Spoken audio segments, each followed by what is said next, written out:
ഈ കസ്റ്റംസ് കമ്മീഷണറിന് പെട്ടെന്ന് വന്ന ആ ഒരു സാറിന്റെ കോള് അത് ഏത് സാറായിരുന്നു എന്നുള്ളൊരു കാര്യത്തിൽ ഇതുവരെയും കൃത്യമായുള്ള ധാരണ എത്തിയിട്ടില്ല. അതുകൊണ്ട് തന്നെ നമുക്ക് അനുമാനിക്കാം അതൊരു പക്ഷെ നമ്മളെല്ലാവരും സ്നേഹിക്കുന്ന മമ്മൂട്ടി ആയിരിക്കാം, അല്ലെങ്കിൽ മമ്മൂട്ടിയുടെ ഏറ്റവും വലങ്കൈയായിട്ടുള്ള ആളുകളായിരിക്കും, അല്ലെങ്കിൽ മമ്മൂക്കയ്ക്ക് ഏറ്റവും പിടിപാടുള്ള ദൂരെ നിന്നുള്ള ആരെങ്കിലും ആയിരിക്കാം. എന്ത് തന്നെയാണെങ്കിലും ആ ക്രിസംഗി ആയിട്ടുള്ള കസ്റ്റംസ് കമ്മീഷണറിന് കോള് വന്നു. അയാൾ പേടിച്ച് ബബബ അടിച്ച് അതും ഇതുമൊക്കെ പറഞ്ഞുകൊണ്ട് എന്നിട്ട് അവിടെ നിന്ന് പോകുന്നൊരു കാഴ്ച നമ്മൾ കണ്ടതാണ്.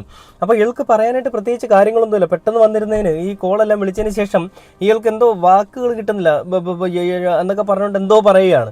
അതിനുശേഷം അയാൾ എണീറ്റ് പോകുമ്പോഴും അയാൾ പറയുന്നത് ഇതിൽ മമ്മൂട്ടിക്കെതിരെ വലിയ ഗുരുതര ആരോപണങ്ങൾ ഉണ്ടോ ഇല്ലെന്നൊരു കാര്യം അന്വേഷിക്കണം. അതായത് മമ്മൂട്ടിയുടെ കാര്യം ഇതിൽ വന്നിട്ടില്ല, മമ്മൂട്ടിയുടെ മകനായിട്ടുള്ള ദുൽഖറിന്റെ വിഷയങ്ങളാണ് ഇപ്പോൾ നമ്മൾ ചർച്ച ചെയ്തുകൊണ്ടിരിക്കുന്നത്, അതാണ് ഇപ്പോൾ പ്രശ്നമായിട്ട് നിൽക്കുന്നതെന്നാണ് പറയുന്നത്. 150 വാഹനങ്ങളോളം ഈ ഭൂട്ടാൻ അല്ലെങ്കിൽ ഇതുപോലെയുള്ള സമീപ പ്രദേശങ്ങളിൽ നിന്ന് കയറ്റുമതി ചെയ്യപ്പെട്ടു, ഇങ്ങോട്ടേക്ക് ഇറക്കുമതി ചെയ്യപ്പെട്ടു എന്ന് പറയുമ്പോഴും ആ വാഹനങ്ങളുടെ കൃത്യമായുള്ള രേഖകൾ കണ്ടുപിടിക്കാനോ